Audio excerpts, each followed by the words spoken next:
This tab.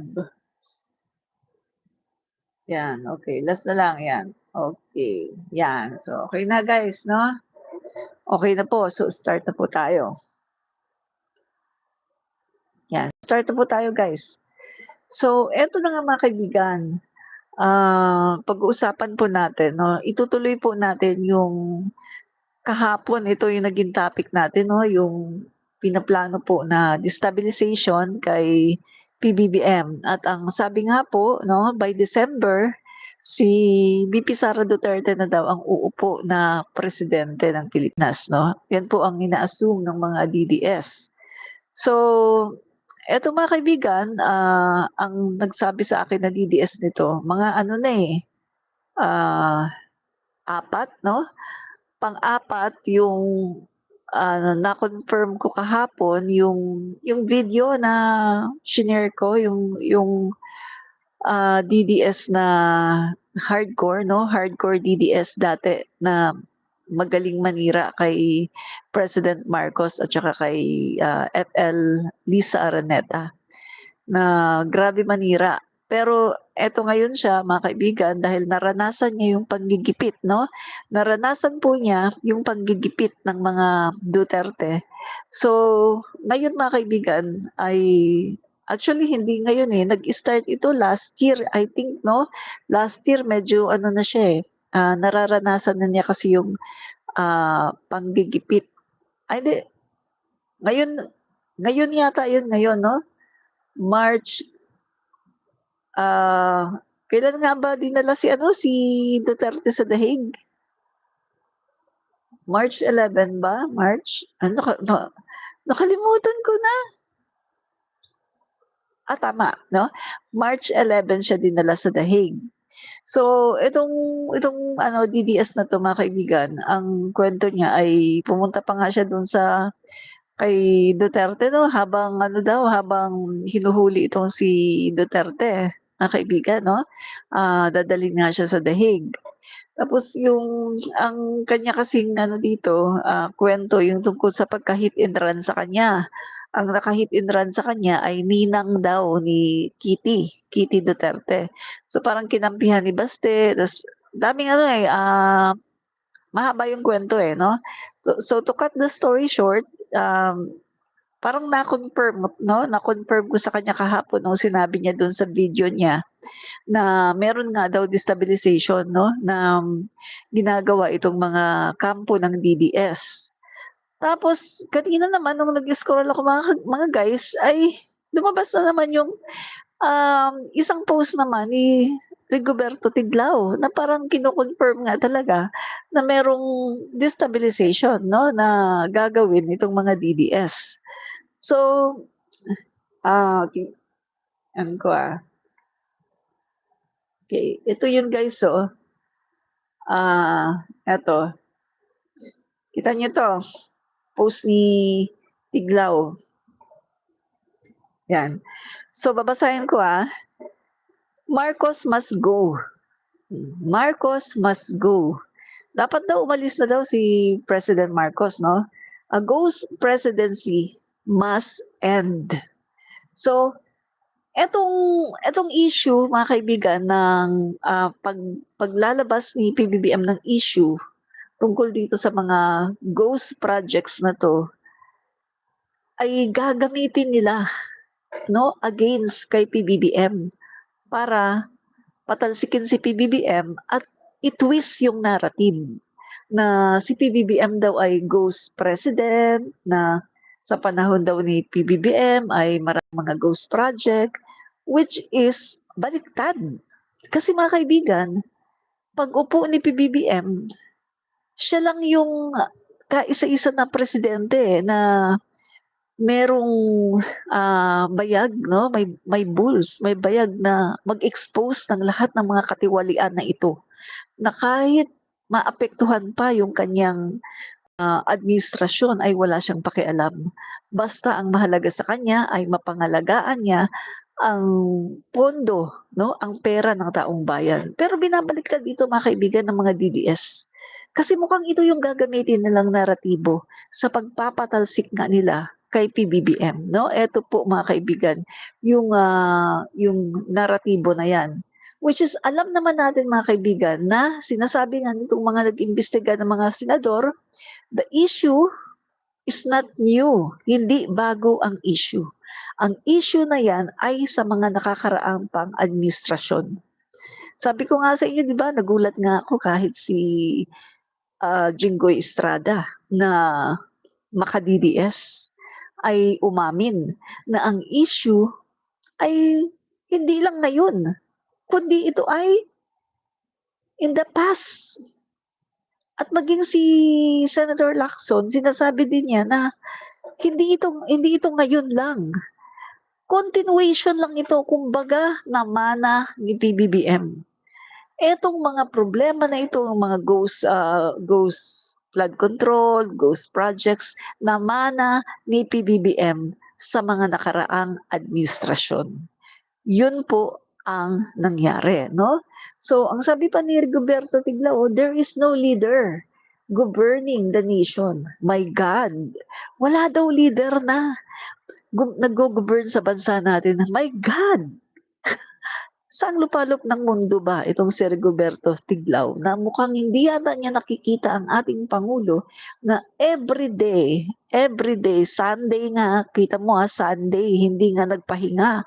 Pumunta pa ng Benguet para mag-inspection lang ng mga projects na isinumbong sa kanya ng mga residente. Tingnan niyo mga kaibigan kung gaano nila tinitwist ang sitwasyon na pinapasama nila si PBBM.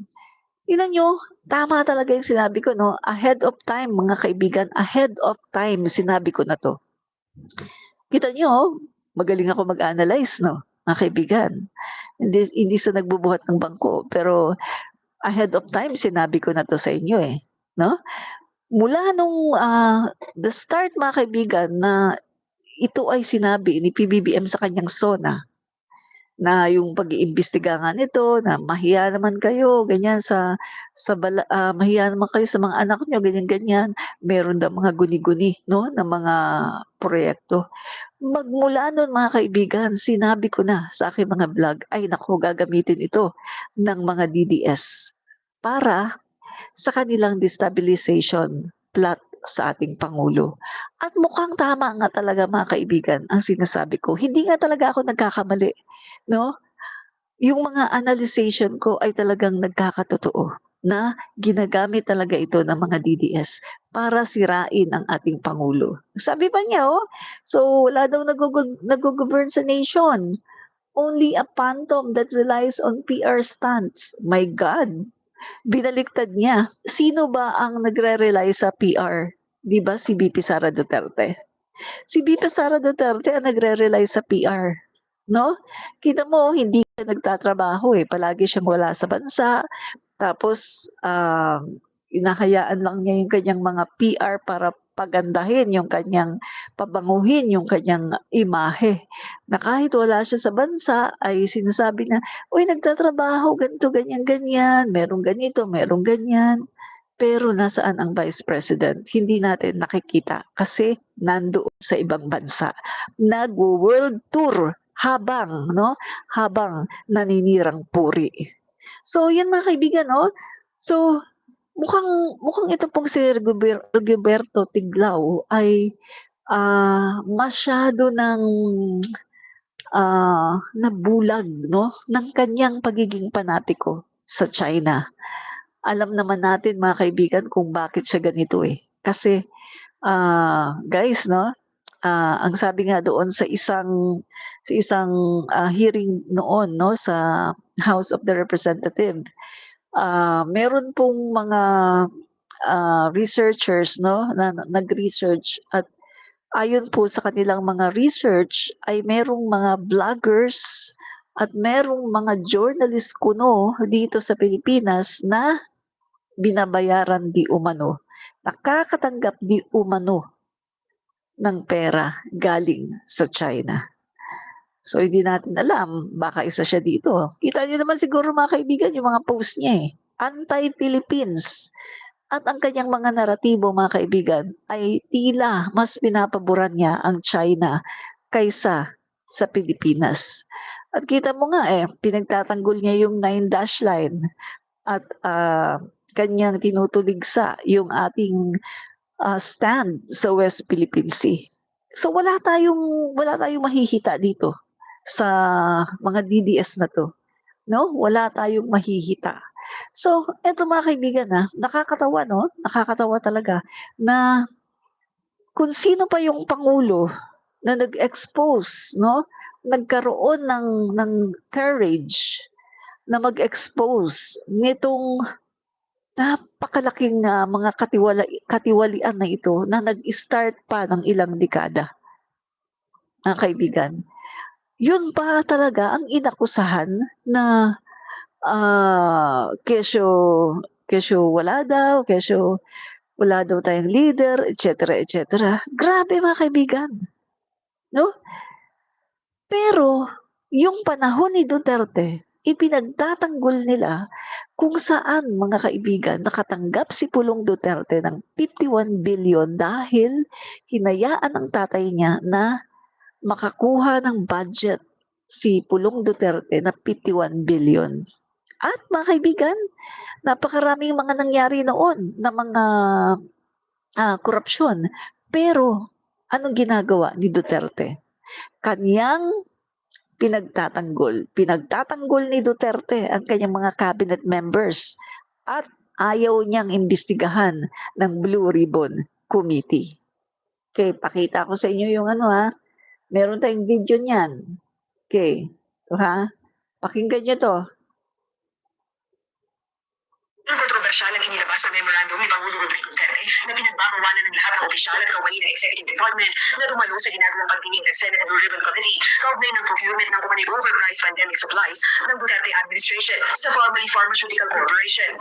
Pero ipinagtanggol ng Presidente ang kanyang desisyon. I would be wrong, but I have to protect the Executive Department from the incessant and steady dose of insults coming from the senators. Ayon sa Kaibigan eto pinagtatanggol niya 'no, ayaw niya, naglabas pa siya talaga ng memorandum na ang kanyang mga cabinet members ay hindi niya pinapadalo sa Senate Blue Ribbon Committee dahil ayaw daw niya na nababastos ang kanyang mga, cabinet members. Mga kaibigan, hindi ang issue diyan na nababastos, ang issue diyan kailangan niyang papuntahin para talagang maimbestigahan. Tignan mo si PBBM, pinigilan ba niya si Secretary Bonoan? 'Di ba si Secretary Bonoan sinasabihan pa na ni Jinggoy Estrada na nakakadiri kayo? Nagreklamo ba si PBBM? Anong ginawa ni PBBM? Hinayaan lang niya kahit na binabastos na si Secretary Bonoan. Hinayaan niya para gumulong ang investigasyon. Kung ako kay PBBM, kung gano'n si Duterte, gagayahin ko si Duterte. Aba, hindi ko na rin papupuntahin yung mga cabinet members ko. Poproteksyonan ko rin yung mga cabinet members ko. Pero hindi yan ginawa ni PBBM. Hinayaan niya na pumunta ang kanyang mga cabinet members. Kita niyo, binabastos-bastos lang si Secretary Bonoan. Matanda na yun sinasabihan lang na nakakadiri kayo. Tapos kung tratuhin ni Jinggoy, ilabas niyo yan. Huwag niyo akong lulukuhin. Ibang klase 'no, parang yung wala ng formality, parang nambabastos na.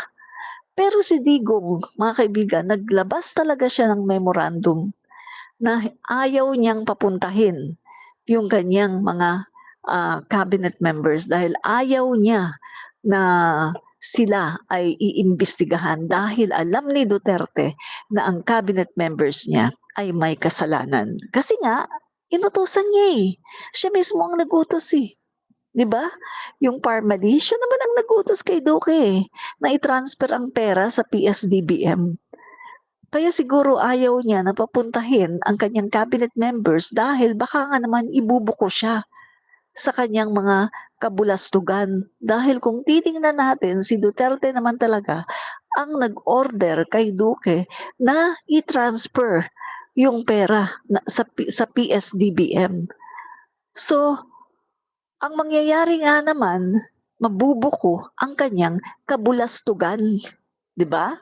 So, palabas ulit natin, Kontrobersyal ang inilabas na memorandum ni Pangulong Rodrigo Duterte na pinagbabawalan ng lahat ng opisyal at kawani ng Executive Department na dumalo sa ginagawang pagdinig ng Senate Blue Ribbon Committee kaugnay ng procurement ng kumaning overpriced pandemic supplies ng Duterte administration sa Pharmaceutical Corporation. Pero initanggol ng Presidente ang So, kanyang desisyon. So, ayan ano yung memorandum na nilabas si Duterte? Pinagbabawalan niya yung kanyang mga cabinet members, no? Yung mga executive department. Sino yung mga nasa executive department? Ayan yung mga kanyang cabinet members. At ang issue na ito, patungkol ito sa Parmali. So, pinagbabawalan niya. Naglabas siya ng memorandum para ipakita sa Senate na, oy, untouchable yung mga yan. Oy, hindi niyo pwedeng papuntahin, i-invite yung aking mga secretary, untouchable yung mga yan. Sagot ko yan. Ganyan kakurap si Duterte. Ganyan siya kakurap. Hindi niya hinahayaan na gumulong ang investigasyon. Pinipigilan niya ang investigasyon. Pero yan mga kaibigan, pinagtatanggol yan ng mga DDS. Pinagtatanggol nila yan hinahanapan nila yan ng reason kung bakit daw ayaw ni Duterte, ay may reason naman daw. Walang reason dito. Dahil ang issue dito, ayaw ni Duterte na iniimbestigahan ang kanyang cabinet members dahil alam niya na kapag pumunta nga naman ang cabinet members niya doon, mabubuko kung ano ang tunay na nangyayari. At baka ikanta pa siya. Ikakanta siya na siya talaga ang nag-utos para i-transfer ang pera, ang budget ng DOH sa PS-DBM. At yun nga, totoo nga talaga. Kasi itong mga last year, si Duque nag-testify sa Congress at umamin si Duque na si dating Pangulong Duterte daw ang nag-utos sa kanya para i-transfer ang pera ng DOH sa PS-DBM. Kita niyo mga kaibigan, nakita niyo yung kawalang hiyaan, di ba? Nakita niyo kung gaano kawalang hiya, no? Yan po, pinagtatanggol po yan ng mga DDS, no? Pero, etong ginawa ng Pangulo na nakita naman natin na ang Pangulo natin ay seryoso para labanan itong mga korupsyon, no? At itama talaga, no? Kasi pondo ito ng bayan. Ito, hindi nila ito ma-appreciate, mga kaibigan. Ito, ang ginagamit nila ngayon, itong mga DDS na to, para sa kanilang another destabilization plot para sa ating Pangulo. Kitang-kita mga kaibigan, kitang-kita. Ayan Marcos must go. A ghost presidency must end. So, ito ang gagamitin nila mga kaibigan. Gagamitin nila itong issue na ito na inalabas mismo ng Pangulo para ang Pangulo ay patalsikin. Ang ginagawa ng mga DDS na to at kanilang mga influencer, sila ay kumakausap, kumukumbinsi sa pamagitan ng kanilang mga vlogs, ng kanilang mga write-ups, propaganda, kinukumbinsi nila yung mga tao na mga bugok at mga bobo at pinapaniwala nila na si President Marcos, na sa panahon ni President Marcos, ang mga proyekto niya ay mga ghost daw. At pinapaniwala nila ngayon na si President Marcos daw ay corrupt. Diba? Ganyan po, tinitwist nila. Baliktad nga Kung sino pa yung presidente na naglabas ng mga issue na ito ngayon at gustong paimbestigahan at gustong ayusin para hindi masayang yung mga proyekto at ang pera ng bayan at para maayos ang flood control natin, aba yun pa talaga ang presidente na kanilang sinasabi na patatalsikin at yun pa talaga ang inaakusahan ng mga katiwalian. Baliktad ang utak ng mga DDS mga kaibigan. Palibhasa kasi sila ay mga maka-China.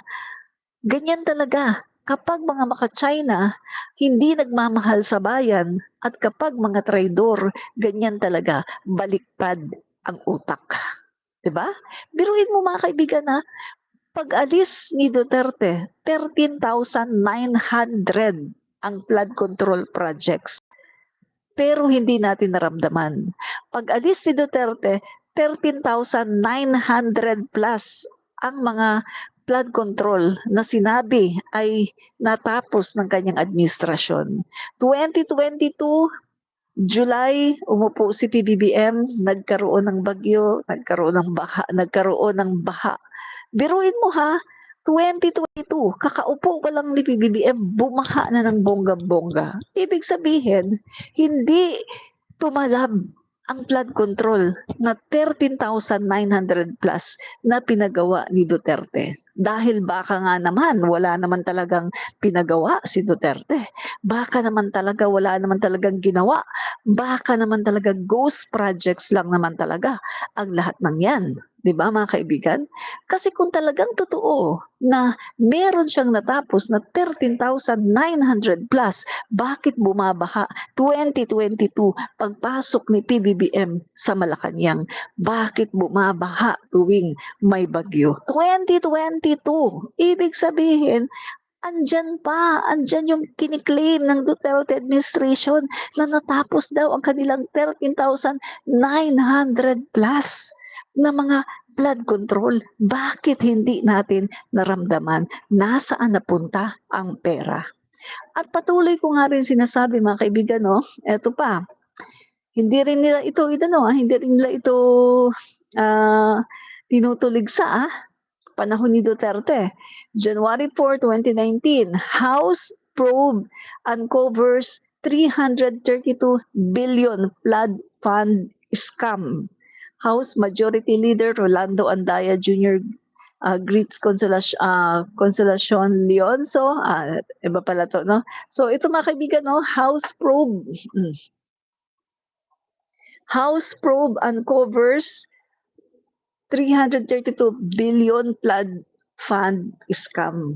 So, yan po mga kaibigan, panahon ni Duterte, January 4, 2019.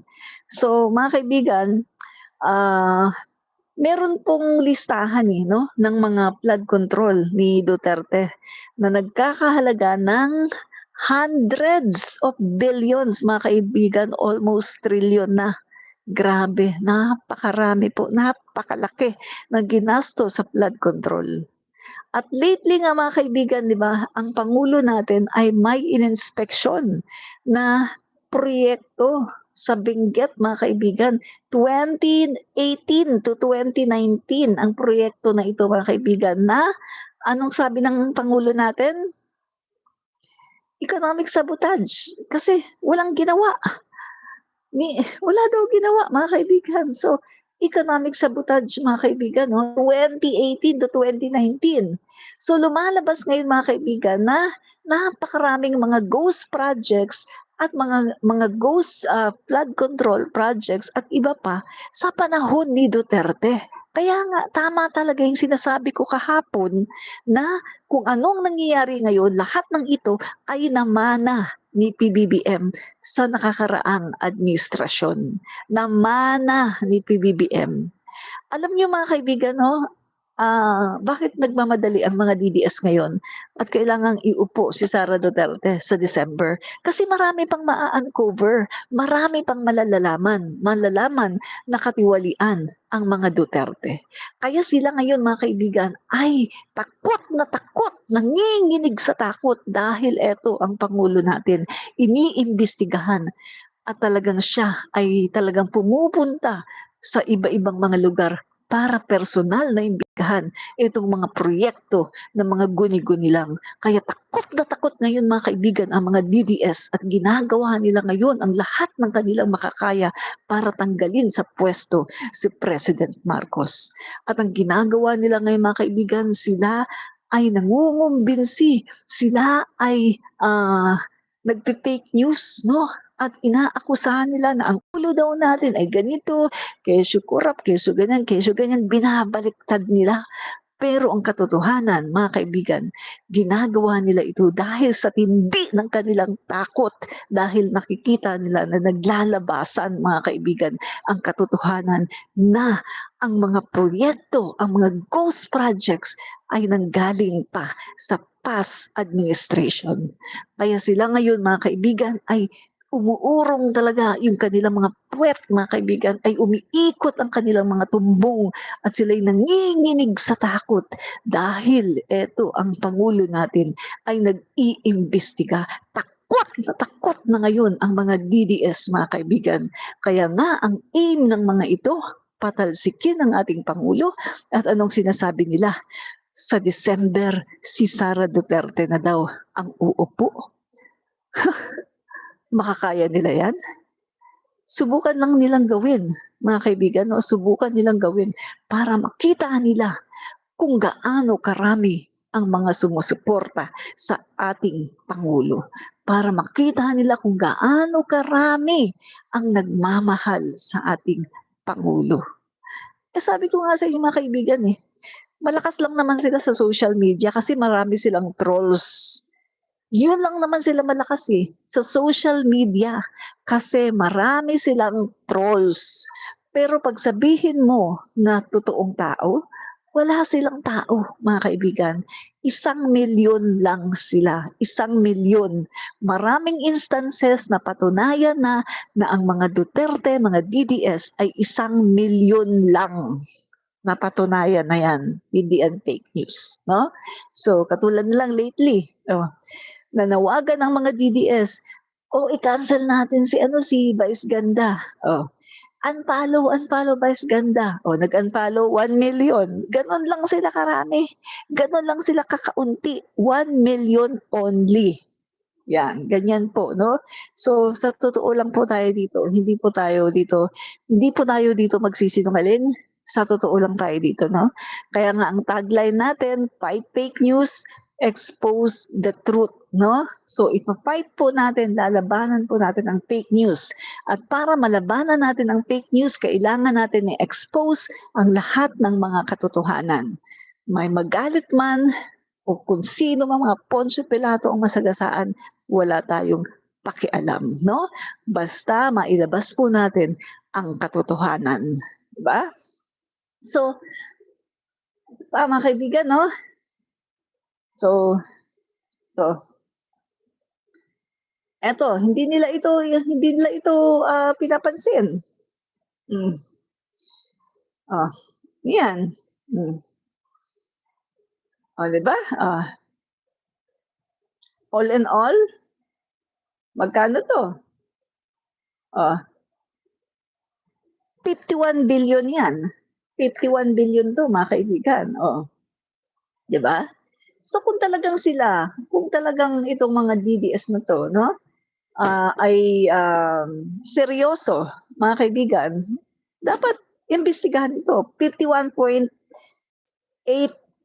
my God, almost 52 na pala to. Almost 52 billion ang pera ni Pulong Duterte. My God, dapat talaga imbestigahan to. Hindi pwedeng ganyan lang yan. Dapat talaga to imbestigahan, mga kaibigan, ha? Grabe, no? Yan. Tapos mga kaibigan, eto ang ganda po ng ginagawa ng Pangulo natin ngayon. Alam niyo ba, mga kaibigan, hinuhold ng Pangulo natin yung budget na galing sa insertions. Pinapangalagaan ng Pangulo natin, BBM, ang pondo ng bayan, ang pera ng bayan. Hinuhold ngayon ng ating Pangulo ang pagre-release, no, ng budget. At yung budget na yun mga kaibigan, ang mga insertions. At alam niyo ba, isa, no, ang naunang umalma si Amy Duterte. Bakit umalma si Amy Duterte? Ito mga kaibigan, sa ano natin, sa ating analyzation, umaalma si Amy Duterte kasi nga naman itong mga budget na ito na hinuhold ng ating Pangulo na ayaw niyang ipalabas, ito yung most probably yung insertion ni Cheese Escudero. Kung saan nandyan yung kay Bato, nandyan yung kina Bongo, nandyan kina Joel Villanueva, at nandyan yung mga budget na nitong mga pro Duterte senators, no? Nandyan. So tingnan po natin itong sa Manila Bulletin. Amy Marcos urges PBBM to release 1.3 trillion for later release government funds. So kailan ito nangyari, mga kaibigan, no? July, mga kaibigan, July, no? 31. Senator Amy Marcos on Monday called on the president to immediately release all funds tagged as for later release under the 2025 General Appropriations Act, citing the urgency of completing long-delayed public projects and ensuring transparency in government spending. Following President Marcos' call during his recent State of the Nation address to strengthen performance reviews and audits of government-funded projects. My gosh, mga kaibigan, after sabihin ng ating Pangulo na mahiya naman kayo sa mga ganyan. After sabihin ng Pangulo natin, ipasabog niya tungkol sa mga guni-guni na mga proyekto. Eto, nagkukumaghog si Amy. Bakit? Bakit nagkukumahog si Amy? Na aantala ba ang kanilang mga budget? Ito yung mga insertions ni Cheese Escudero eh. Ito yung para kanya Bongo eh. Ito yun. Ito yung inuhold ngayon ng ating Pangulo, BBM. Kasi, ito yung mga nasa insertions. At nakita ng Pangulo natin, di ba? Sabi ng Pangulo natin, mostly yung nasa insertions ay mga proyekto sa DPWH na mga flood control. So, ibig sabihin, para sa akin, lang ang ginagawa ng ating Pangulo na i-hold niya itong 1.3 trillion na to, no? Kasi kasama ito doon sa mga flood control. Kasama ito doon sa insertions ni Cheese Escudero.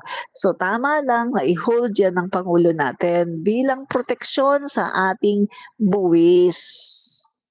Diba? So maganda po ang ginagawa ng Pangulo natin dahil kanya pong pinoproteksyonan ang pondo, ang pera ng taong bayan, no? So, sabi po ni Amy, huwag na nating patagalin at tanggalin ang mga proyektong talagang para sa tao. Ibigay na ang pondong naka-FLR upang matapos na at di masayang ang proyekto at maripaso ang mga dapat maripaso. Let's not delay projects that are truly for the people. Yan, sabi niya, guys, no? So she emphasized that the performance review of government programs should be conducted in conjunction with the timely release of funds, particularly for projects that have already commenced and are highly anticipated by the public. So in his SONA, the President stated that the Regional Project Monitoring Committee shall examine the list of projects and give a report on those that have failures, those that were not finished, and those that are alleged to be ghost projects. At the same time, he added there will be an audit and performance review regarding these projects to check and make sure and to know how your money was spent. Bakit ba nagmamadali si Amy? Meron ba siya dito? Ano bang gagawin? Minamadali ba yung budget? Kasi hahabulin nila yung mga proyekto na hindi nagawa. Hahabulin nila na gawin yung mga flood control projects na hindi nagawa? Ano ba? Bakit nagmamadali? So mga kaibigan, para sa akin, no, kung ako ang pangulo, hindi ko na 'to ilalabas, no? Kung ako ang pangulo, hindi ko na ito ilalabas. Kailangan i-scrutinize muna niya 'yan, no? I-scrutinize niya. Itong halimbawa, 10 bilyon, saan gagamitin 'to? Ibigay niyo sa akin yung kailangan, yung mga solidong plano niyo, kung magkano, kung ano, lahat-lahat ibigay sa kanya, no, para malaman. Kasi mga kaibigan, itong mga senador na ito na nanloloko, no, na mag-i-insert, no, doon sa budget pagkatapos, ganyan naman ang mangyayari. Tapos pagdating sa mga, Blue Ribbon Committee, pagdating sa mga investigation, magmamalinis. Pero alam naman natin, mga kaibigan, hindi naman sila ligtas diyan, eh. Katulad na lang sa Bulacan, ang tagal-tagal na ng baha sa Bulacan. Si Joel Villanueva ang tagal-tagal na rin na senador. Maniwala kang hindi niya alam kung ano nangyayari sa Bulacan? Maniwala kayong wala siyang alam na hindi man lang ba niya alam kung bakit bumabaha ang Bulacan at hindi nawawala ang baha, gayong napakaraming pera na inilagay diyan para sa flood control? My God, 'di ba? Kaya eto mga guys, para sa akin tama itong ginagawa ng ating pangulo at sana nga 'no, sana hindi na niya ilabas itong ano na 'to, pera na ito 'no. Sana hindi na niya i-release, 'di ba? 'Yan. So, mga guys, itong mga itong itong mga itong mga ghost projects na 'to, kita mo unti-unti nakikita na mga kaibigan 'no, na nanggaling pa ito sa panahon ni Duterte. Grabe mga kaibigan 'no, nanggaling pa sa panahon ni Duterte itong mga flood control projects na mga guni-guni 'no. Grabe mga kaibigan 'no, guni-guni talaga. Okay. So meron pa dito, kita natin. Mga guni-guni talaga, eh. Sobra, eh, katulad nito, na economic sabotage.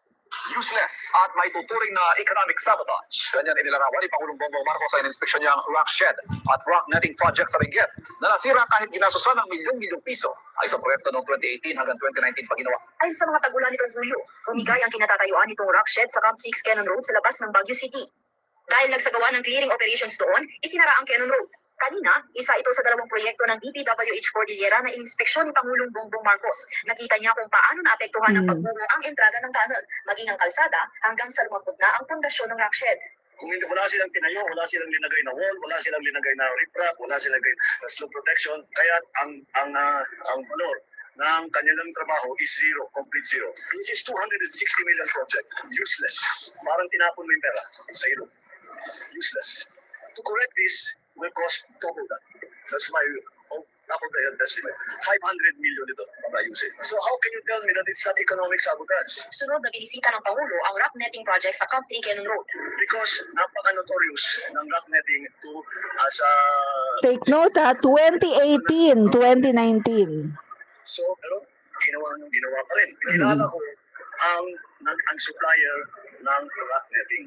Ang presyo ng rock netting is 3,200 pesos. Ang sinayad sa gobyerno is more than 12,000 pesos. So times 4.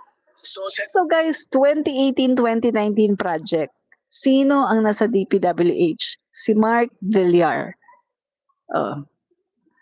So yan po 2018-2019 project po ng Duterte administration.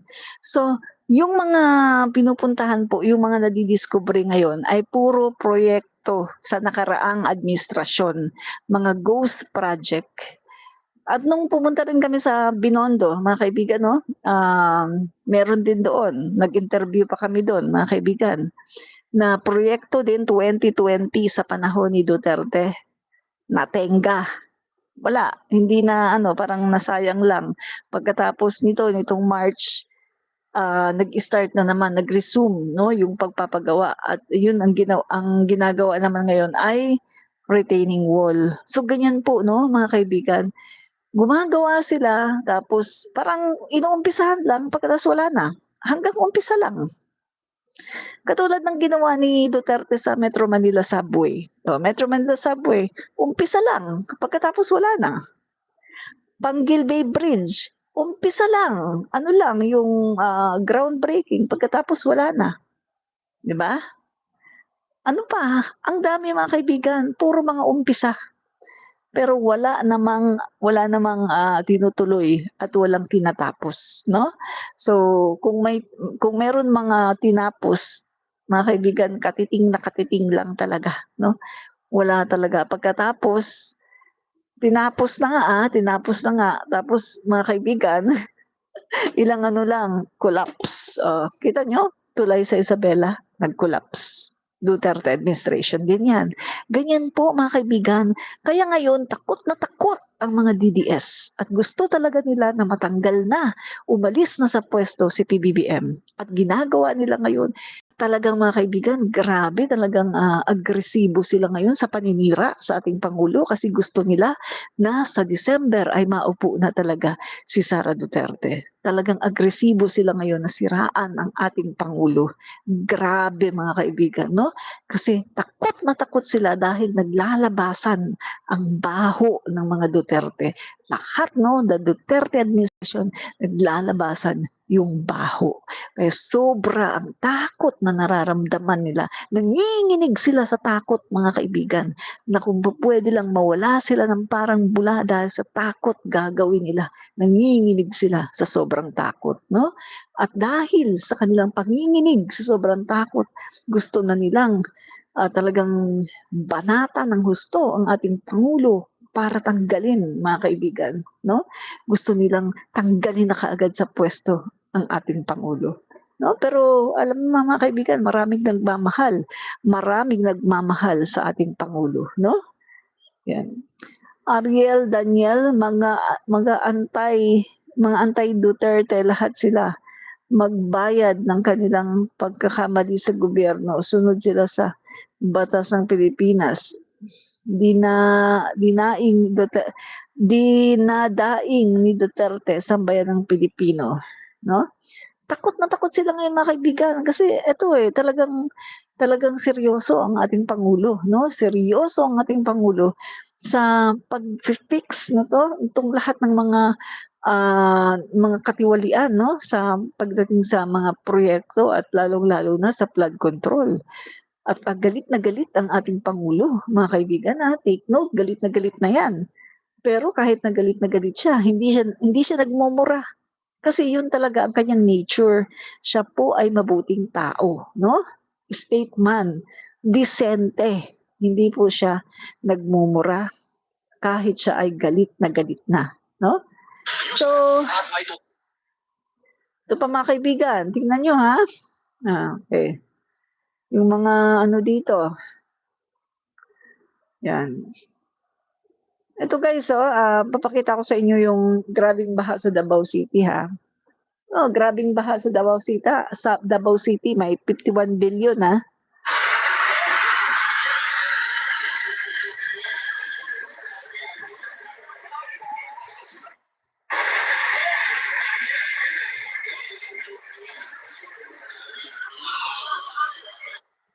So may 51 billion yan guys, no? May 51 billion. So ano yan? May 51 billion pero ganito, nagbabaha, no?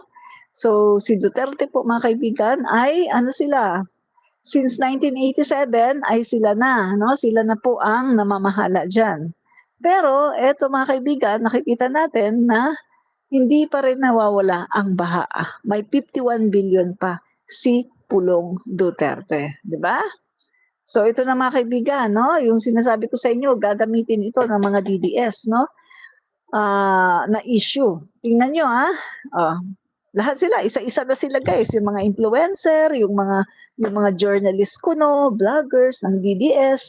At ngayon naman, ito si Vic Rodriguez, sabi ni Vic Rodriguez, BBM is equally liable in flood scandal.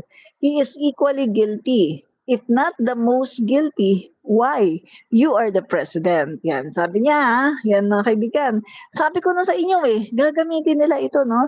At yan po mga kaibigan, ang gagawin nila para, gagamitin nila para patalsikin ang ating Pangulo, no? Pero hindi sila nagtatagumpay dyan. Hindi sila dyan magtatagumpay, guys. Kasi kitang-kita Along the investigation, kitang-kita kung saan nanggaling yung baha, kung saan nanggaling ang mga flood control projects. At hindi yan ngayon sa panahon ng ating Pangulo, kundi sa panahon pa ni Duterte at nagtuloy-tuloy lang.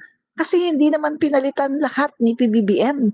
Ang mga nasa DPWH, nandyan pa rin. Yung mga Duterte appointees, nandyan pa rin. Yung mga empleyado ni Duterte. So, kung ititrace ito mga kaibigan, luging-lugi talaga sila, no? Kaya nga nakakatawang isipin na kanilang pinagbibintangan ng Pangulo. Pero guys, no, hindi sila magtatagumpay dito. Kasi kapag pinagbintangan nila ang Pangulo at ito ay ititrace, mga kaibigan, iimbestigahan, ang end nito, the end game is the Duterte administration. Ang Duterte administration ang may kasalanan dito.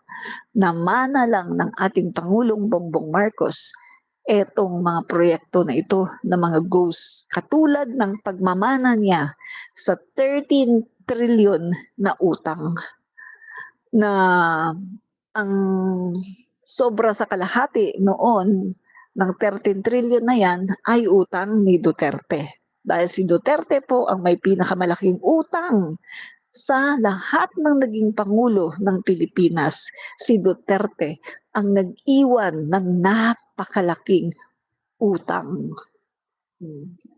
Di ba? Yan ang totoo.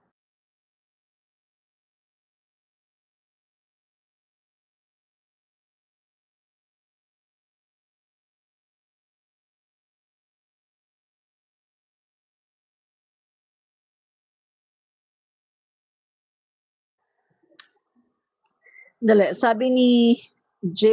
Bidad, 1989 pa nagsimula na upo ang mga dutae sa Davao o hanggang ngayon binabaha pa rin.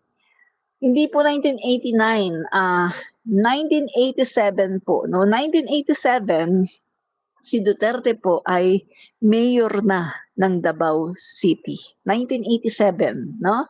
Kasi nung 1986, vice mayor lang siya. Pinag-vice mayor siya noon ni Cory. Tapos noong 1987, mayor na siya ng Davao City, no? Doon na pagkatapos ang ginagawa lang nila ay nakikipagpalitan lang siya sa kanyang anak.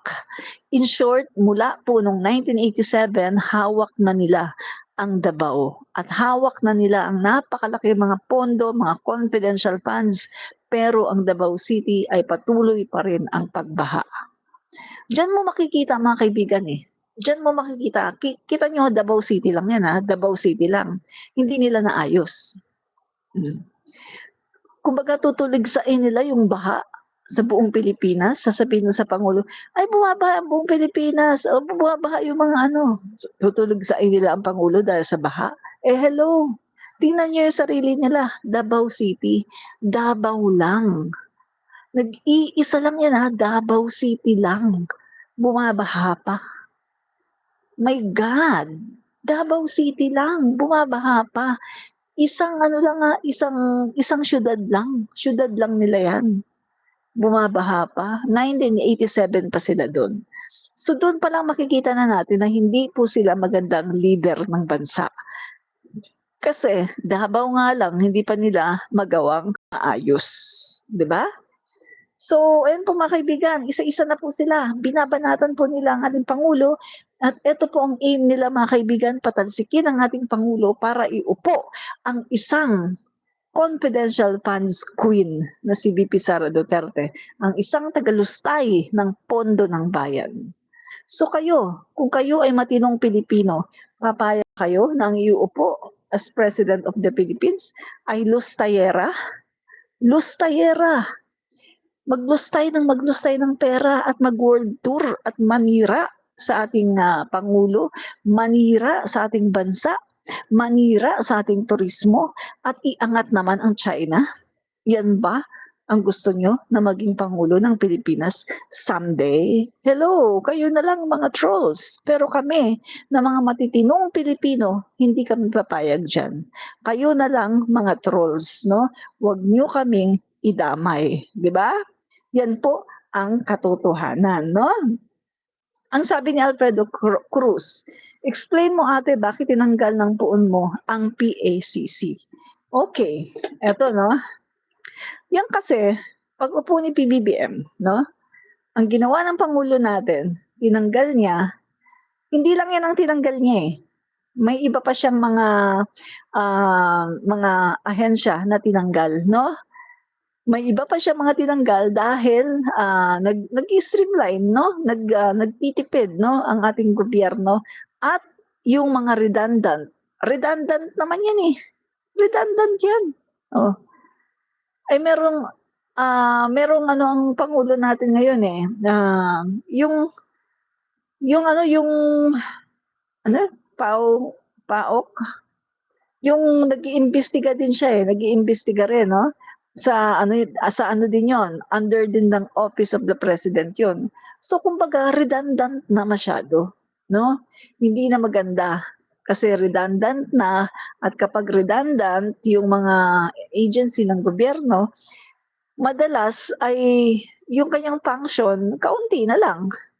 Kasi meron na doon, meron na dito, meron na doon. O ano yun? Magpapare-pareho sila ng function? So hindi ganon, hindi maganda yun, no? At saka ang Pangulo natin, alam niyo naman, Ilocano, gustong magtipid, no? Nagtitipid siya. Kasi nga naman, maraming mga agency, pagkatapos pare-pareho lang naman ang function, gastos yun, no? So kaya yung ginawa ng Pangulo natin. Pero nakita niyo naman na meron namang kapalit, 'di ba? May yung nag-imbestiga ng nakita niyo yung nag-imbestiga sa mga pogo, yun presidential yun eh.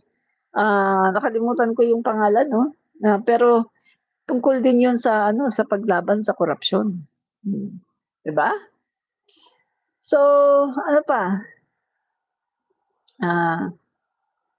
'Yun guys tandaan nyo, eto ngayon ang ginagawa ng mga synchronize sila guys eh.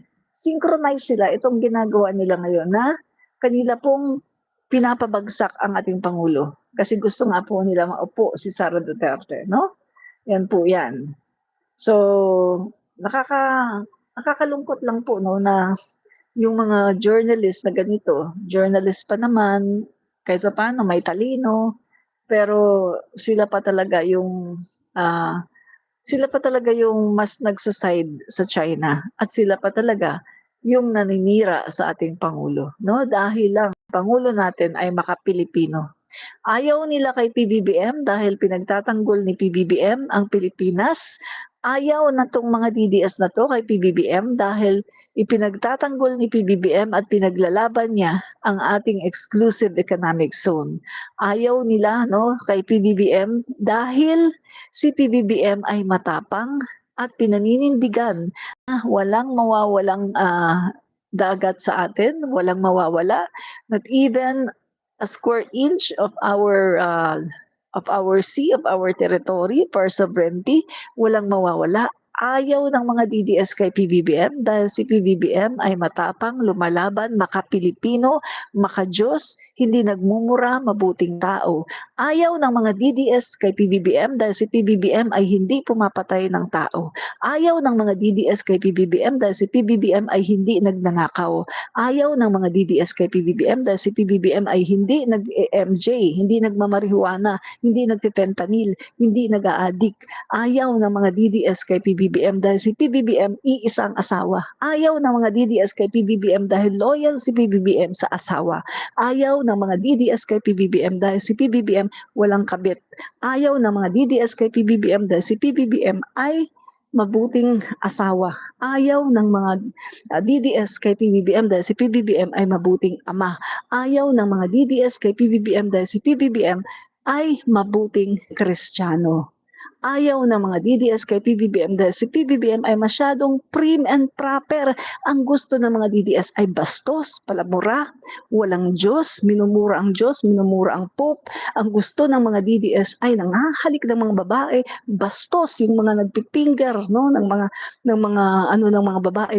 Yun ang gusto ng mga DDS. Ang gusto nila ay mga bastos, palamura, pumapatay ng tao. Yan ang gusto ng mga DDS. In short, ang gusto ng mga DDS ay barbaro, walang Diyos, adik. Yan ang gusto ng mga DDS. No? Real talk lang tayo dito mga kaibigan. No? Real talk. Real talk ito. No? So, walang sugar coating dito ha. Real talk tayo, walang sugar coating. Yan. Real talk to ito. Walang sugar coating to. So, ano pa? Okay. So yun mga kaibigan, no? Dapat imbestigahan talaga yan mga kaibigan, no? Imbestigahan talaga. Yan. Ayaw ng mga DDS kay PBBM kasi mabuting tao. Ang gusto ng mga DDS ay ganito. Ganito ang gusto nila, oh. Baliw. Ayaw ko na bumaba sa action na ito forever. Kaya sirain ko kay lahat. Wala akong makialam. Kung totoo man o hindi ang paninira ko sa inyo, basta lang masira kayo. Yan ang gusto ng mga DDS. Baliw ang gusto nila. At mapanirang puri. At pumapatay ng tao, nag-hire ng killer. Yan ang gusto ng mga DDS, no? Yan po ang katotohanan. The truth and nothing but the truth. Yan ang gusto ng mga DDS, no? Ito ang gusto ng mga DDS. Ayan. Naninirang puri. Nagde-decide sa budget ng Pilipinas. Yun ay si Martin Romualdez at si Zaldico. At yung mga kasamahan nila o mga grupo nila, kasama din nila sa paghati-hati noong budget ng Pilipinas. Ayaw ko na bumaba sa action na ito forever. Kaya sirain ko kay lahat. Wala akong makialam. Kung totoo man o hindi ang paninira ko sa inyo, basta lang masira kayo. Yan. Kaya nga ang ginasabi niya, ang goal kasi niya, manirang puri. Wala daw siyang pakialam kung totoo man o hindi ang sinasabi niya, basta sisirain niya lahat. Kaya kita niyo ang dami niyang mga akusasyon. Ang dami niyang paninira kay Speaker Martin Romualdez, pero ni isang beses wala man lang siyang nilatag kahit isang ebidensya. Kasi nga, ang sabi niya, sisirain ko kayong lahat. Wala akong pakialam kung totoo o hindi ang sinasabi ko, basta sisirain ko kayong lahat. Yan po. Yan ang gusto ng mga DDS. Mapanirang puri. Di ba? Yan. So, yan po ang katotohanan, no, mga kaibigan. Yan. So, ano pa? Yan ang gusto nila. Mapanirang puri, no? Yan. Okay. May I ask if Mapanirang puri. Yan. So ito mga kaibigan, no, isa sa topic natin, no, isa po sa ating topic ito. Ito po. Yan. Ito pong si Bongo, no, ay napabalita din po na yung kanyang pamilya ay nakabag din, no, ng mga proyekto sa gobyerno. Start sa panahon ni Duterte, mga kaibigan, no? At yun nga, may mga ginawang flood control sa Davao, no, yung Alfrego Builders sa Kalinan, Davao, pero ito naman ay binabaha, mga kaibigan, konting ulan baha. So nasa napunta, no? So ito si Bongo, si Pulong Duterte, no, mga kaibigan, pataasan sila ng mga pera, ng pondo, no, ng budget. So, tingnan natin mga kaibigan, eto. Itong si Pulong 'no, itong Team Pulong na tinatawag kasi meron daw ano yun, faction, 'no, yung mga DDS ngayon may faction sila. May, hati-hati sila mga kaibigan 'no, na nag-aaway 'no, mga kaibigan. Bukod sa nag-aaway yung mga mismong Duterte, pati yung kanilang mga vloggers, mga influencer ay nag-aaway din 'no. So merong Team Pulong 'no. Ang Team Pulong ayan daw si Alputera, si Inday Sara, tapos yung Team Bongo naman, yan naman daw sina Hanilet 'no. Eto nagko-compete mga kaibigan 'no, sa kapangyarihan at sa kayamanan 'no, na iniwan ni Digong. So sila din ay halos 'no, nagkokompetensya mga kaibigan 'no, sa paramihan ng pondo. So ang kawawa dito ay yung mga Dabawenyo 'no, grabe 'no. So mga kaibigan nagpaparamihan sila ng pondo. So ang kawawa mga kaibigan ay ang mga taga Davao 'no. So eto ang sinasabi itong si Bongo kini-claim niya na siya daw ay Mr. Malasakit, pero kung titingnan natin may totoo ba talagang malasakit 'no? 'Yan mga kaibigan 'no, kanya pong ano, inari yung brand na Malasakit, pero kung titingnan naman natin ang Alfrego Builders mga kaibigan ay nakakuha ng 4.6 billion na kontrata sa gobyerno 'no? At itong CLTG, Christopher Lawrence Tesoro Go. So, coincidence ba 'yan? Ang sabi niya hindi naman daw 'yan, hindi naman daw niya initial 'yan. Pero coincidence ba 'yan na ang pangalan ay, CLTG? Initial niya mga kaibigan 'no, Christopher Lawrence Tesoro Go, 'no? So eto mga kaibigan 'no, ang Davao ay hanggang ngayon ay underwater pa rin, bumabaha pa rin. So nasaan dito yung tinatawag niya na malasakit 'no? So ito namang si Pulong Duterte, 51 billion ang na-allocate sa kanyang distrito nung siya ay congressman mga kaibigan 'no, sa panahon po ito ni Duterte. So literal mga kaibigan, the largest in Philippine history for any district. Sabi nga, unprecedented ito. Ngayon lang ito nangyari, no? Na merong isang senador na nakakuha, na merong isang kongresista na nakakuha ng 51 billion. At take note sa panahon niya ng kanyang tatay, Rodrigo Duterte. So bakit ito ay hindi yata iniimbestigahan? Laki nito. Okey lang sana kung, kahit hindi imbestigahan basta ang Davao City ay hindi bumabaha. Kaso bumabaha ang Davao City. So nasaan napunta ang 51 billion? Kaya nga dapat talaga na ito ay imbestigahan dahil mukhang naibulsa lang ang 51 billion at hindi naman nailagay sa tamang flood control project, 'di ba? So ito pa mga kaibigan 'no, 'yun nga, literal 'no, the largest nga talaga itong, kay Pulong at, umiyak pa siya noon. Sabi niya binawasan daw last year 'yan, umiyak pa siya, binawasan daw ng 500 million 'no, yung kanyang budget. Hello, umiiyak pa siya no'n, meron na siyang 51 billion. Nakakuha na siya ng 51 billion pagkatapos umiiyak pa siya na binawasan daw ng 500 million yung kanyang budget. Grabe naman, napaka-greedy 'no? So eto pa mga kaibigan 'no, kay Bongo kung titingnan natin, i-ano natin si Bongo 4.6 billion in contracts 'no, Pulong Duterte 51.8 billion in budget. Ba, ang laki talaga kay Duterte 'no, kay Pulong napakalaki 51.8 billion, halos 52 billion. Grabe mga kaibigan 'no. So naka-jackpot talaga 'no. So mas maliit kay Bongo 4.6 billion pero malaki pa rin 'yun guys 4.6 billion.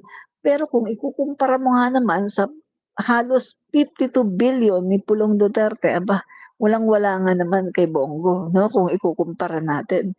Kaya mga kaibigan 'no, sa tingin ko dapat talaga ay, paglaanan ito ng Marcos administration, tingnan nasaan napunta ang 52 billion, almost 52 billion ni Pulong Duterte 'no. tingnan dapat, huwag palusutin kung saan napunta, no? Yan. Kasi ngayon, hanggang ngayon mga kaibigan, ang mga Dabawenyo ay nalulunod pa rin sa baha. Tuwing umuulan, kahit hindi naman bumabagyo, basta may ulan, ay bumabaha pa rin sa Davao City, no? So, ito mga kaibigan, anong nangyari dito, no? Ano ba ang nangyari? Tingnan nyo same contractors, same delays, same excuses, zero accountability, no? So, andyan na yung mga ghost project, full packets. Kapag ghost projects, ano yan, full packet, punong-puno ang bulsa. Kasi nandoon nakalagay ang budget at wala sa project. Ghost lang eh. Kunwari, natapos, i-report sa DPWH, tapos na. Ang kakapal ng mukha, no? Nakukuha nila mag-report na tapos na pagkatapos wala namang ginawa. Grabe, no? So, yun po mga kaibigan, no? So, Pulong says he's being punished. Bongo is quiet pero ang negosyo ng pamilya tuloy-tuloy. At sino ang talo dito? Si Bongo ba? Si Pulong ba? Wala. Hindi sila talo. Ang talo dito ay ang taong bayan dahil taxes natin ito, no? So, pataasan ng pondo, binaba ang Davao, pero pinatuyo ang kaban ng bayan. Kontrata para sa pamilya, baha para sa tao, nagpapakasasa sila, no? Pero sila pa ang galit at sila pa ang nagpapabiktim at sila pa ang nagmamalinis. Grabe, no? So, yan po mga kaibigan, sana hindi sila mag-play victim dahil ang totoo, hindi naman talaga sila ang biktima, no? So, ayan po, hindi po sila tunay na public servant, sila po ay mga spender. Sila po ay great spender. Hindi po sila public servant, but spenders. Yan po sila, no? Public spenders, no? So, eto mga kaibigan, no, congratulations na lang. Congratulate na lang natin si Pulong Duterte sa kanyang 51 billion at congratulations din, no, dito kay Bongo dahil yan sa kanyang mga bilyon-bilyon, no, na nakuha ng kanyang pamilya at ng kanyang brother, half brother, no? So, congratulations na lang sa mga ito na nagoyo nila, nabudol nila ang sambayan ng Pilipino, no? So, pero mga kaibigan, sabi ko nga, kita nyo guys ang mga korupsyon, ang mga katiwalian, ang mga kasamaan, dumarating talaga ang panahon na yan ay na-expose. Kita nyo itong mga ghost projects na to. Tagal na nito guys eh. Walang nagkakalakas loob na Pangulo na i-expose ito. Walang nagkakalakas na loob na Pangulo na imbestigahan ito, na magalit dahil sa mga ghost projects. Walang nagkakalakas ng loob na Pangulo na i-expose itong ganitong klaseng mga katiwalian. Kasi ang mga Pangulo na nagdaan, ayaw nila na naaapektuhan ang kanilang administrasyon. Natatakot sila na bumaba ang kanilang rating, natatakot sila na baka sila ang kumbaga baka sila ang maapektuhan, baka sila ang masisi, natatakot sila. Pero ang Pangulo natin, ang nag-iisang Pangulo na merong bulls, may courage, merong tapang, may bayag para i-expose ang lahat ng ito regardless of and no matter what, kahit na maapektuhan pa ang kanyang administrasyon. Wala siyang pakialam, basta ang mahalaga ay maituwid ang lahat ng ito at maitama para ang mga proyektong ito ay talagang magawa at mapakinabangan ng mga tao. At para ang pondo ng bayan ay hindi naman nasasayang. The first time, mga kaibigan, na nagkaroon tayo ng Pangulo na ganito katapang na harapin ang mga multo na ito. Ito ang Pangulo na napaka-strong, the strong leader, the strongest leader of the Philippines I've ever known. Aside from President Marcos Sr. Si President Marcos Sr., pinakamatapang yan na Pangulo eh. Pero after EDSA, President Bongbong Marcos, siya ang pinaka-strong, pinakamatapang na presidente after EDSA. Wala nang iba pa mga kaibigan, si President Bongbong Marcos ang pinakamatapang na presidente after EDSA. Nakita nyo, guys, it takes courage para talagang ma-expose mo to. Kailangan ng tapang para ma-expose mo ang ganitong mga katiwalian. Kailangan ng so much courage para harapin ang mga ghost projects na to. At ang Pangulong BBM lang ang nakagawa niyan. Walang iba. Kahit yung nagmumura ninyong Pangulo, na napakaduwag naman pala. Magaling lang magmura, pero napakaduwag. Tama talaga yung sinasabi na mas maingay ang bunganga, umuurong ang bayag. Mas maingay ang bunganga, napakaliit ng itlog.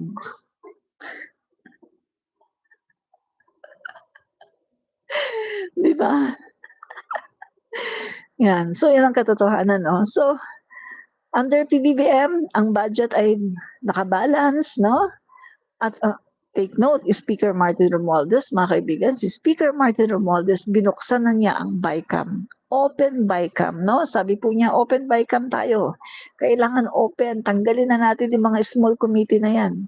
Kasi dyan nagkakaroon ng mga insertions at open BICAM tayo. No? So, ayan po, no? Under PBBM, budget is balanced, pantay-pantay ang pondo.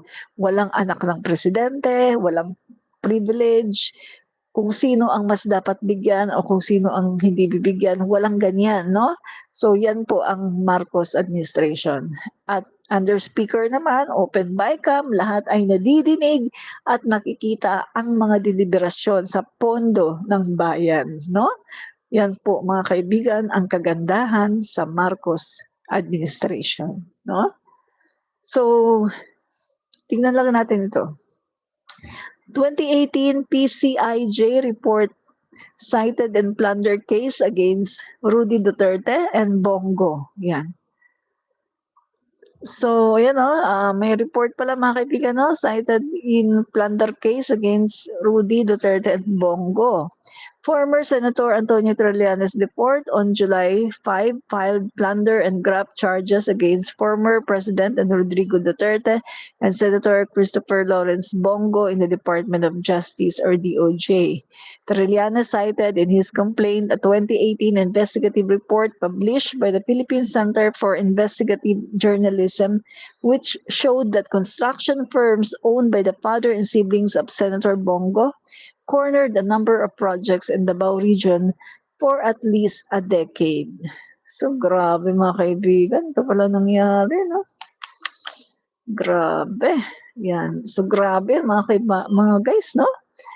Yan. 4.6 billion worth of projects, all from Department of Public Works and Highways, DPWH, during the time.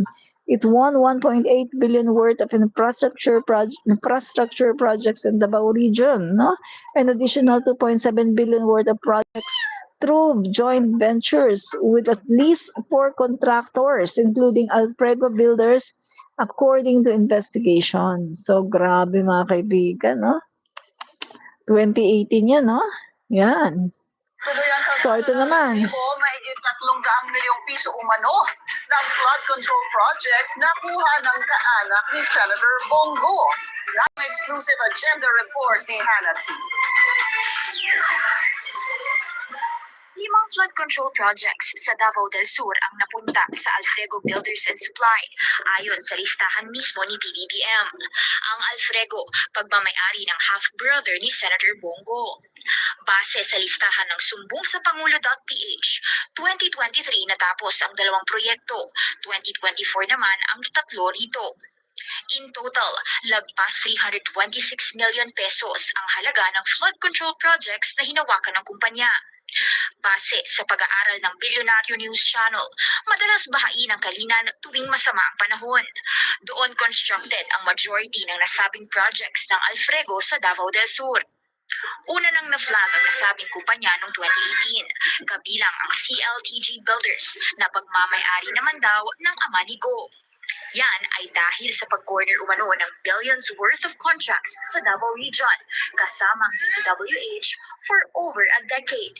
Katunayan, nitong nakaraang taon lang, naging basihan niya ni former Senator Sonny Trillanes para magsampa ng plunder and graft complaints laban kina Go at dating Pangulong Rodrigo Duterte.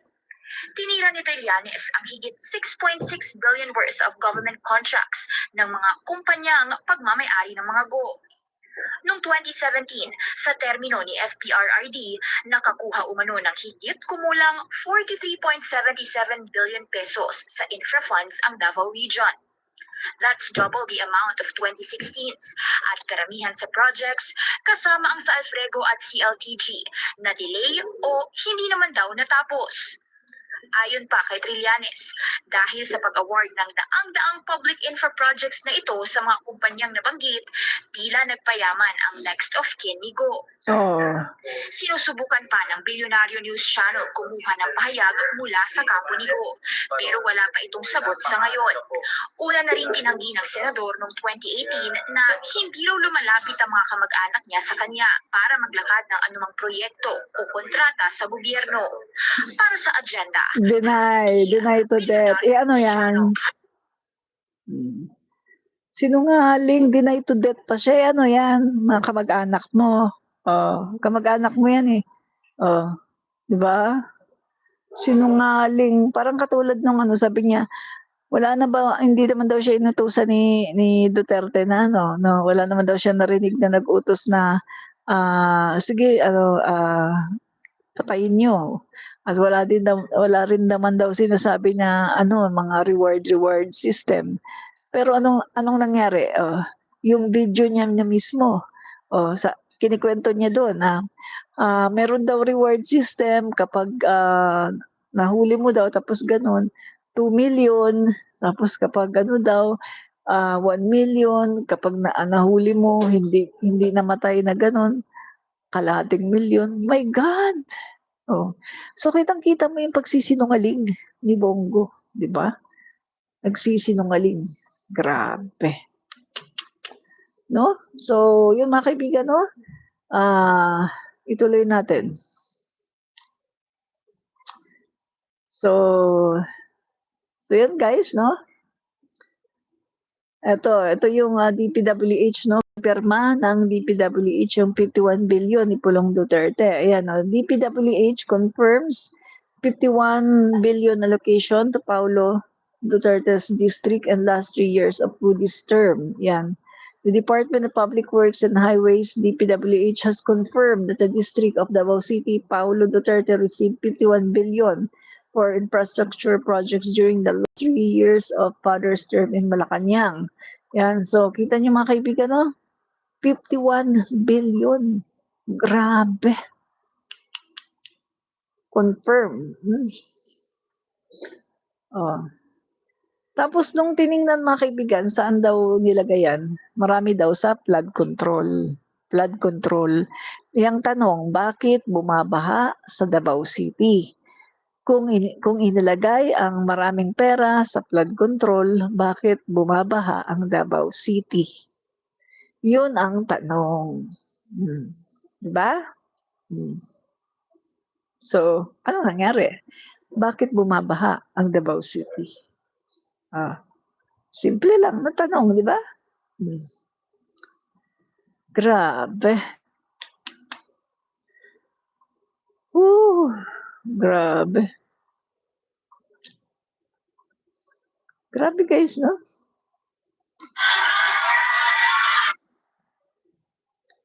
Dali, tingnan natin yung meron ditong nang ko dito yun.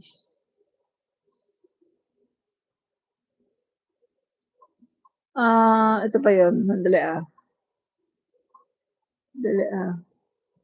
sa flood control. Support, I'll plunder and draft complaints this morning here. For me, former Senator Antonio Trillanes IV, filed plunder and draft complaints this morning here as the Department of Justice against former President Rodrigo Duterte and Senator Bongo in connection with infrastructure projects totaling 6.6 billion pesos. Plunder and graft complaints filed against former President Rodrigo Duterte and his ally, Senator Bongo, in connection with over 6 billion pesos worth of government projects. Our very own Adrian Ayala now joins us with details. Adrian, what more can you tell us? Also included in the complaint are Go's father, Desiderio, and half-brother Alfredo, who are supposedly contractors of projects involving the Department of Public Works and Highways. Aside from plunder and graft, Trillanes also included the complaint of violation of the Code of Conduct and Ethical Standards for Public Officials and Employees against Duterte and Senator Go. Citing commission and audit documents, Trillanes noted in the complaint that CPLG Builders of Desiderio Go was awarded 125 public works projects from 2007 to 2018 worth 4.89 billion pesos. Alfredo Builders and Supply of Alfredo, meantime, bagged 59 projects from 2000 to 2018, amounting to 1.74 billion pesos.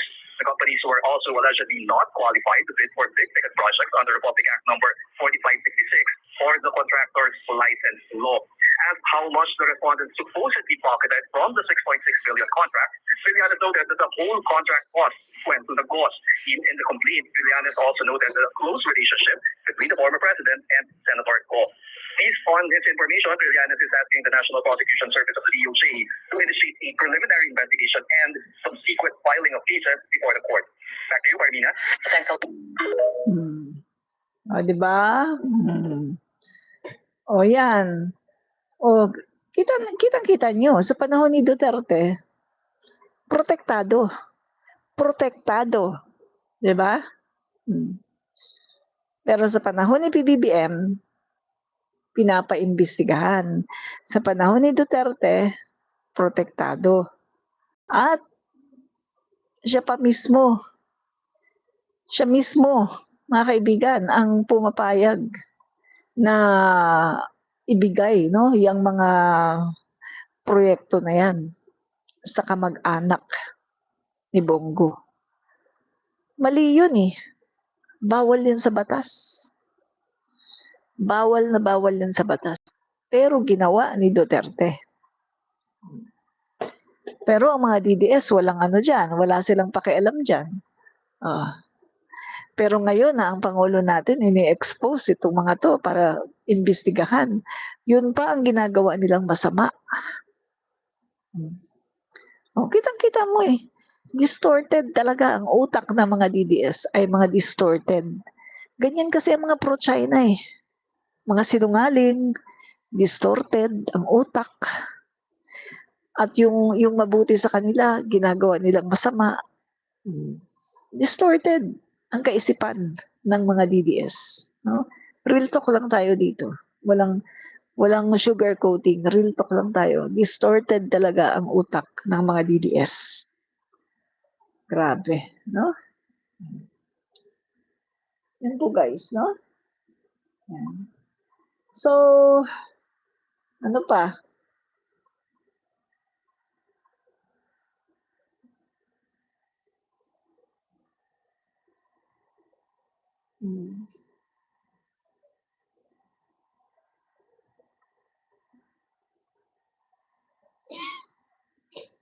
Ano pa? Dali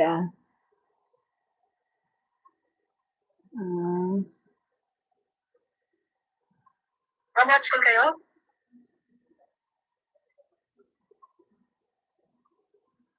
Yan. So, mga guys ito wrap up na tayo. Sa mga maka-BBM dito, sa mga pink, at saka doon sa mga neutral, yung mga walang partido, no? Walang partido, walang kinikilingan, no? Ito sasabihin ko sa inyo. Ito, double time ang mga DDS, ang mga maka-Duterte, double time sila ngayon sa paninirang puri, sisiraan nila ang ating Pangulo dahil ang aim nila mga kaibigan, iupo si Tambalustay. Iupo si Tambalustay sa December. Yan po ang pinaka-aim nila, December. Si Tambalustay na daw ang magiging presidente. At sabi nga nung isang DDS mga kaibigan, meron daw ngayon sa ibang mga ahensya, halos hindi na daw nagtatrabaho. Kasi nag-aantay na lang daw, no, sa Davao City daw, no? Halos hindi na daw nagtatrabaho, nag-aantay na lang daw kasi magiging presidente na daw si Sara sa December. At yung iba naman mga kaibigan, no, kwento din ito nung DDS, hardcore DDS na ngayon ay namulat at naging PBBM na. Kwento din niya to eh. Yung iba daw mga kaibigan, hindi na daw gumagawa, no? Parang ano, dali. Parang wala na, hindi na talaga sila nagtatrabaho.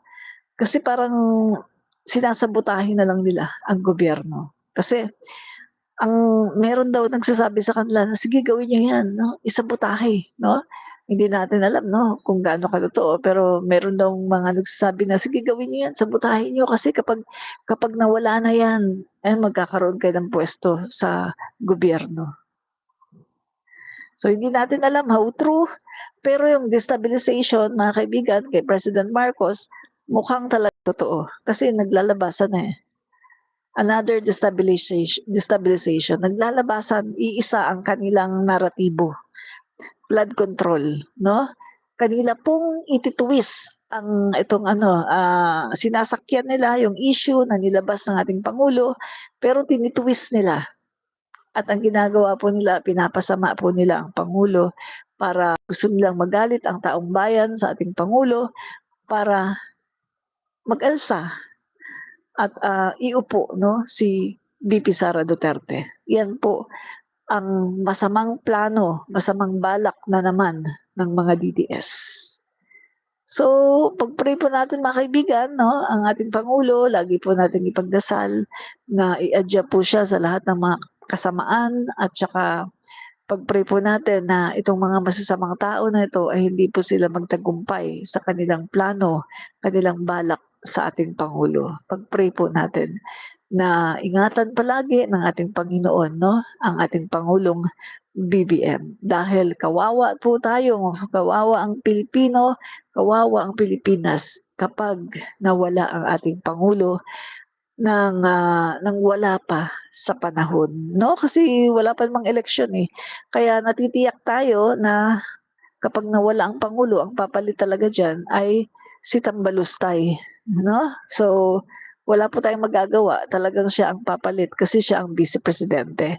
Kaya nga, gustong-gusto po ng mga tao na ma-impeach yung si Tambalustay.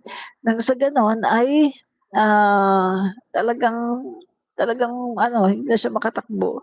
Dahil nga, hindi naman niya deserve ang tumakbo. Dahil gusto lang niya gumastos, pero ayaw niya ng accountability. At hindi po natin kailangan ng leader na gusto lang gumastos. Ang kailangan po natin ay leader na merong responsibilidad at merong accountability. Kapag gumastos ka, dapat i-account mo. Kapag gusto mo ng power, dapat may responsibility ka, hindi yung world tour ka lang ng world tour pagkatapos maninirang puri, no? So yan po ang ginagawa ng ating Vice Presidente, no? So mga kaibigan, maraming po salamat sa mga nanood, no?